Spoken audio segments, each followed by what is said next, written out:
UTB Radio is sponsored in part by Valley Federal Credit Union, located at 183 Price Road. For more information, call 956-546-3108.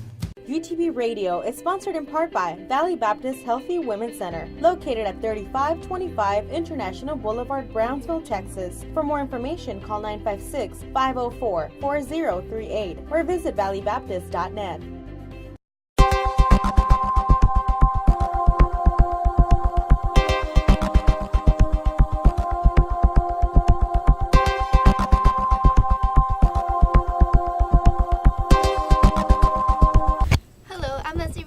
With UTB Radio, and I am here with Steve Wilder, who is the coordinator for Disability Services here at UT Brownsville. Mr. Wilder is going to talk to us today about UTB's observance of Accessibility Awareness Week, which starts Monday, October 20th. Mr. Wilder, please tell us about Accessibility Awareness Week. This is a week that we started around the year 2000, 2001, so this is, I think it's the 14th consecutive year that we've had this event. It's actually, sometimes it's been a whole week of events. This year it's actually 2 days of events. But we're having, the purpose of the event is to is first of all to celebrate abilities, to draw attention away from the idea of disabilities, because a lot of people in October observed a Disability Awareness Week, but we're thinking, okay, it's really not about disabilities, it's about just making the campus accessible, so that everybody can participate in their education. And of course, accessibility means different things to different people. If you're a wheelchair user, it means a curb cut. But if you are a student with dyslexia, it might mean having longer time to take a test. Anyway, for Accessibility Awareness Week, we have two main events, which is the Accessibility Awareness Fair on Wednesday the 22nd, and the In Our Shoes panel presentation on Thursday the 23rd. The fair we're going to have in the courtyard, or the patio, I guess, at Main, and so that's going to be from 10:30 on Wednesday morning until 1 o'clock Wednesday afternoon. There'll be music, there'll be popcorn, that's fun stuff. And then we'll also have some games, some simulations of dyslexia, which will be handled. And students who want to try that will be actually looking in a mirror and trying to trace their pen through a maze, and they'll find out how difficult it might be to have a certain kind of dyslexia, and also and manage. Your mind really has to work to do that. We'll have a information table about deafness. And you'll be able to get your name in sign language, and also make yourself like a bookmark with your name on it in sign. And see some staff members from an outside agency called the Department of Assistive and Rehabilitative Services, which is in Brownsville and all over the state. It's abbreviated DARS. And those outreach people will be letting students know about what DARS does to help people with disabilities get into the workforce.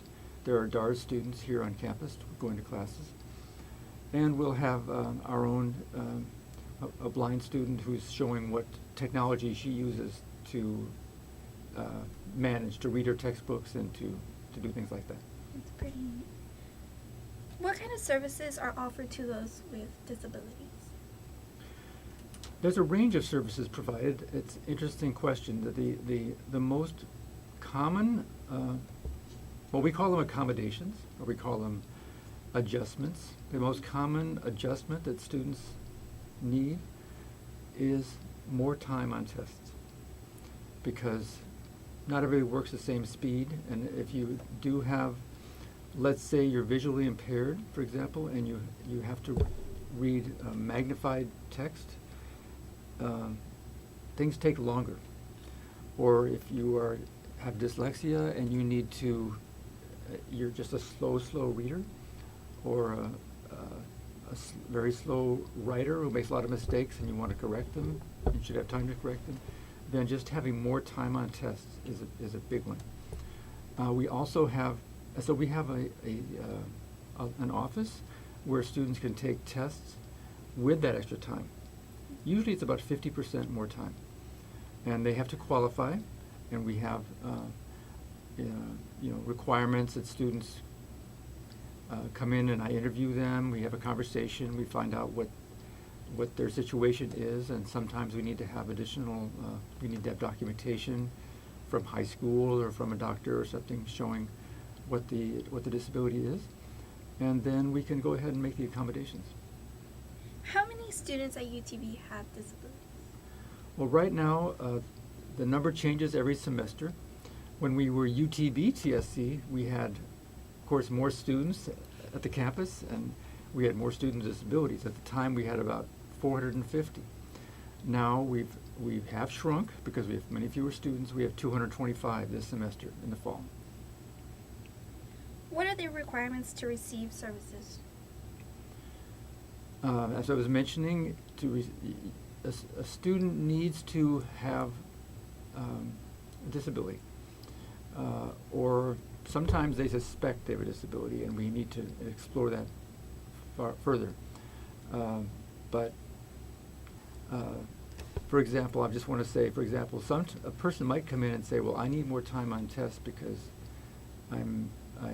my Spanish is my first language, and I'm just slow at English. And well, that's not a disability, that doesn't count. So it has to be, it could be a learning disability, it could be a chronic health impairment like kidney disease or heart disease or multiple sclerosis. It could be quadriplegia, students perhaps in a wheelchair who have no use of their arms or legs. It could be a back injury. We have veterans who have had combat experience, so they have PTSD, post-traumatic stress disorder. And so there's just this wide range, and so we need to find out in every case what it is that the students are dealing with, and see if we can get some documentation of that disability. Please tell us the number of staff in your office and what kind of services they provide. We have 3 full-time staff. I'm the coordinator of disability services, and I meet all the students when they first come in. I welcome the students, and really the person who figures out what accommodations that they are eligible for. It's not like we dictate to them, okay, you get this and you get that. It's more like a conversation. What do you need? What works for you? And by the way, we need some proof. We need some backup information to let us know there's a reason for this. And then we have a learning instructional specialist, Miss Diana Cardiel, and she handles a couple of things. Most important thing, I suppose, is when students come and take tests. Well, how does it happen? We have to contact the instructor and get the tests. We have to have an environment in our offices, testing rooms where students can take tests, and yet we can still observe them, make sure everything's going right. And then we take the tests back to the students, back to the professors afterwards. Another thing that Ms. Cardiel does is we have students who require, let's say they have a severe case of dyslexia, and they really can't read very well at all. They can sound out words, and they're smart, but reading is really hard. So instead of having to read a book, they can listen to the books, and then we can get what we call alternate format books. So we can provide that to the student once they've bought the book and show us the receipt. We can usually find a way to get them a digital copy of the book so they can actually put it on their computer and then listen to it using a program that reads it to them. And then we have the third person I wanted to mention. We have a sign language interpreter who as you know, we have sign language classes on campus, but those are not to teach interpreting. That's just learning a little bit of sign language. But we have a certified sign language interpreter who works with our deaf students and has to go to class and interpret whatever the instructor says and whatever the other students in the class say, and just be there for the students. Well, Mr. Wilder, thank you for being here with us today, and to our audience, thank you for joining us today. I'm Leslie Ramos with UTB Radio.